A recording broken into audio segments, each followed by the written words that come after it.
Hello, 6th graders. We're still working out of the 8th grade book, and we're in section 7.2, Finding Cubed Roots. The first thing I want you to do is I want you to draw to the best of your ability, a cube. Now, my cube magically appeared here, so do the best you can. Now, what I want you to do with this cube first is to write that the volume is 343 cubic inches. So my question is this. If this is a cube, what are the lengths of all three sides? What are the lengths of the edges?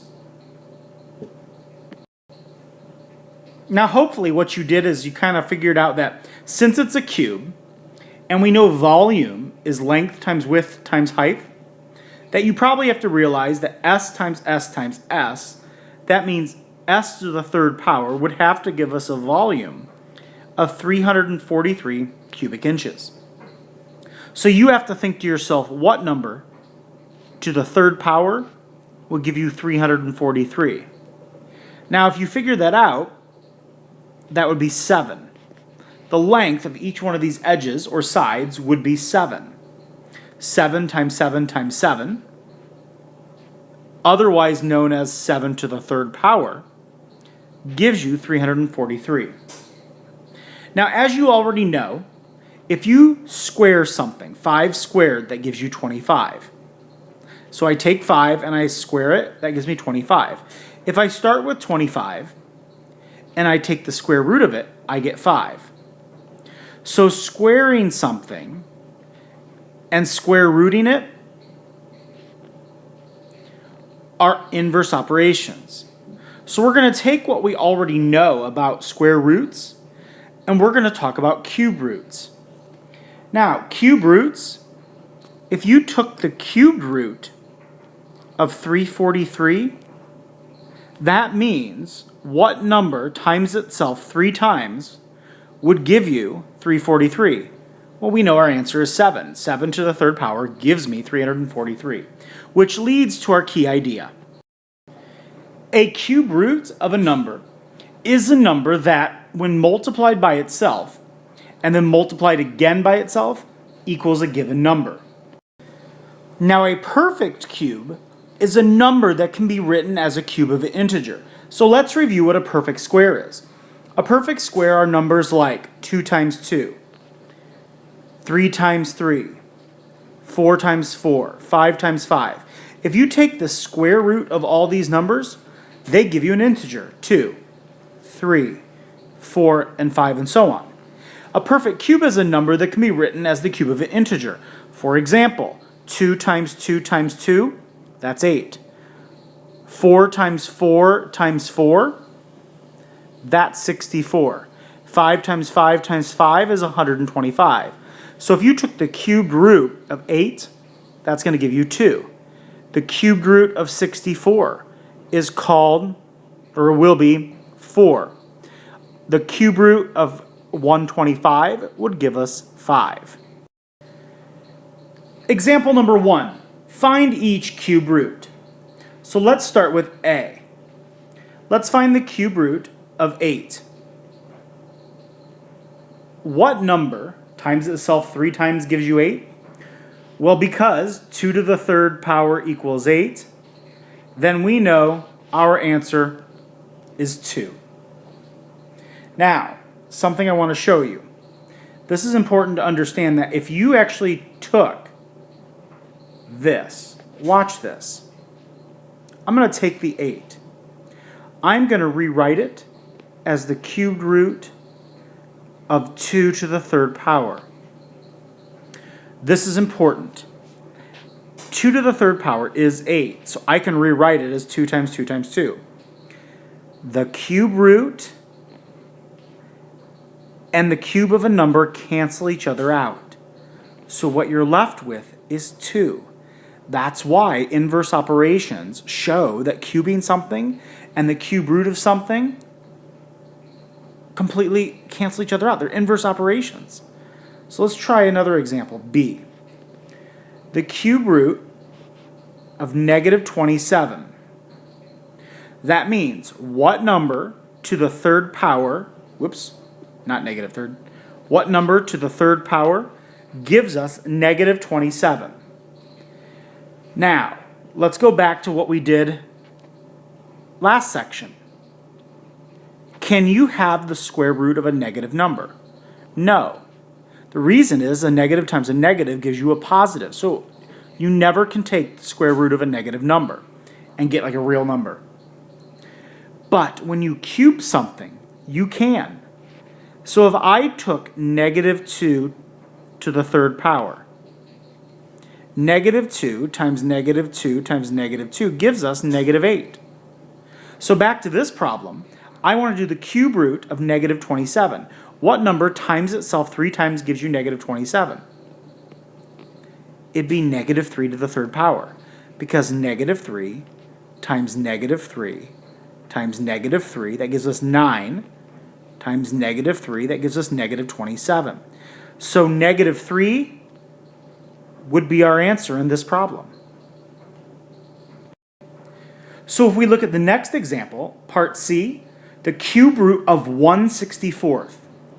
I want to know what fraction times itself 3 times gives me 1/64. Well, what number times itself 3 times gives you 1? It's going to be 1. 1 times 1 times 1 gives you 1. What number times itself 3 times gives you 64? It's going to be 4. So 1/4 times 1/4 times 1/4 gives us 1/64. So the cube root of 1/64 is going to give us 1/4. The next example, we're going to actually evaluate expressions that contain cube roots. Now, while this seems easy, here's the big issue. Number 1, you must remember order of operations. Number 2, I don't want equal signs anywhere. These are not equations. We don't need equal signs.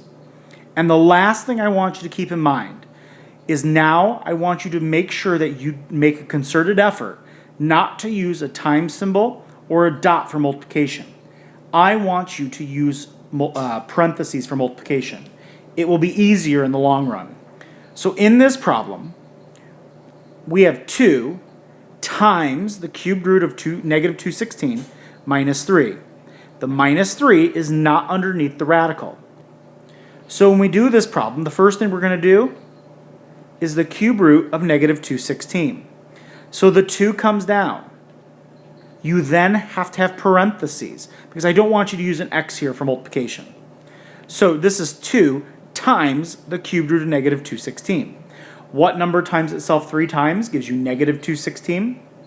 It's going to be negative 6. And then we bring down the minus 3. Next step, 2 times negative 6 is negative 12. And negative 12 minus 3 would give us an answer of negative 15. B, the cube root of 125 cubed plus 21. The first thing we're going to do is take the cube root of 125. What number times itself 3 times gives you 125? It's going to be 5. So 5 to the third power gives you 21. I'm sorry, 5 to the third power plus 21. And 5 to the third power would give us 125 plus 21 would give us an answer of 146. Notice I didn't use any at all equal signs. You should have noticed though, look at what I have.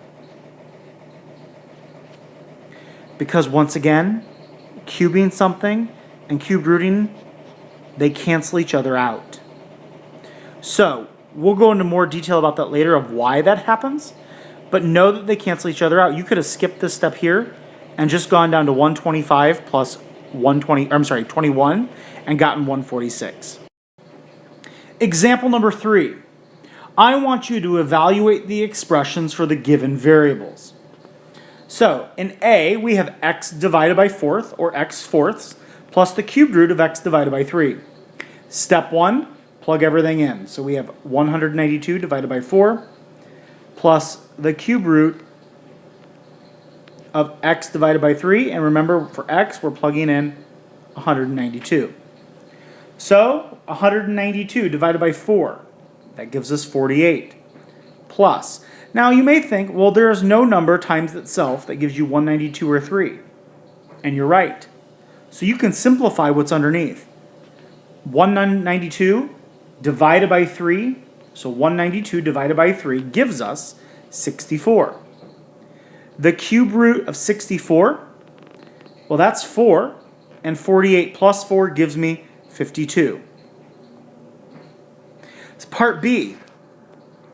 Let's do the same thing now. Once again, I want you, I really, really, really want you to always, when you plug something in for multiplication, we use parentheses. So this is 2 times b. b is negative 3. Notice I plugged in parentheses. Minus the cube root of 9 times negative 3. I have parentheses. So now I can take 2 times negative 3. That gives me negative 6. Minus the cube root. 9 times negative 3 is negative 27. Then I bring down negative 6 minus, notice I'm not doing any equal signs at all. I have to take this right here, the cube root of negative 27, which is going to give us negative 3. This is not going to be negative 6 minus 3. It's negative 6 minus a negative 3, which gives us negative 6 plus 3, which gives us an answer of negative 3. In our last example, we're going to use a real-life application. I want you to find the surface area of the baseball display case. So, the baseball display case is in the shape of a cube. Use the formula for volume of a cube to find edge length S. Well, right off the bat, you should remember that volume of a cube is length times width times height, otherwise known as S cubed, because the length, width, and height of a cube would all have to be the same. So S times S times S is S to the third power. The volume right here is 125, so I plug that in for the volume. Equals S to the third. I want to know what number times itself 3 times, or what number to the third power gives you 125. So we have to undo a cube, so we're going to take the cubed root, which means that gives us S equals 5. That means the length of each side,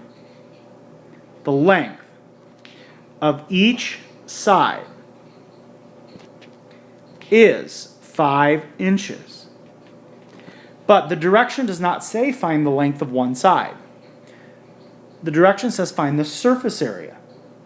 Now, there's a formula for surface area, but if you think about it, I want the area of all the surfaces. There are 6 sides.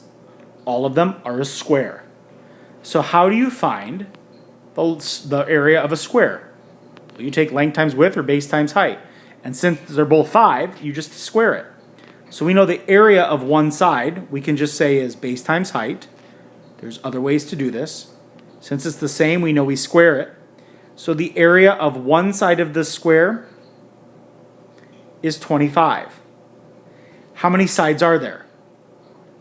There are 6 sides of this case. So 25 times 6 gives me a surface area of 150 squared inches.